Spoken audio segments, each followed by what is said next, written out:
अस्सलाम वालेकुम दोस्तों, मैं हूं आसिम सुहेल और आप देख रहे हैं मेरे यूट्यूब चैनल और फेसबुक पेज। उम्मीद करता हूं कि आप सब खैरियत से होंगे। अल्लाह पाक आप सबको अपनी हिफ्ज़ व अमान में रखे।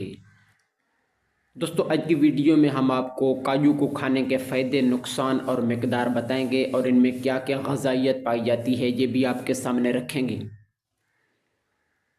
दोस्तों, काजू दिल की सेहत के लिए मुफीद है। इसमें सेहतमंद चिकनाइयाँ होती हैं जो कोलेस्ट्रॉल को मुतवाज़िन रखने में मदद देती हैं।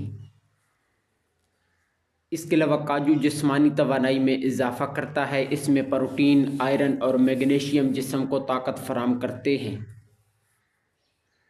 दिमाग और आसाब के लिए फ़ायदेमंद है। मैग्नीशियम और विटामिन B6 आसाबी निज़ाम को मजबूत बनाते हैं।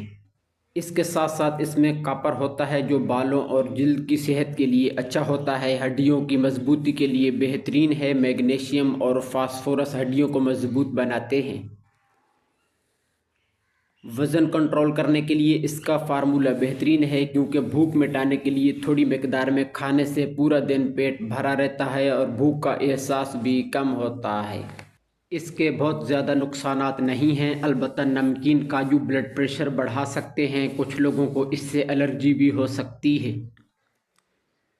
इसे आप कच्चा भी खा सकते हैं और भून कर भी ले सकते हैं, या फिर रात को पानी में भिगोकर 7 से 8 काजू सुबह खाली पेट ले सकते हैं।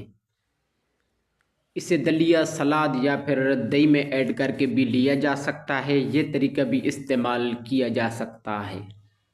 तो दोस्तों, ये थी हमारी आज की छोटी सी वीडियो। उम्मीद है कि आपको पसंद आई होगी। दुआ में याद रखिएगा। जज़ाकल्लाहु खैरा।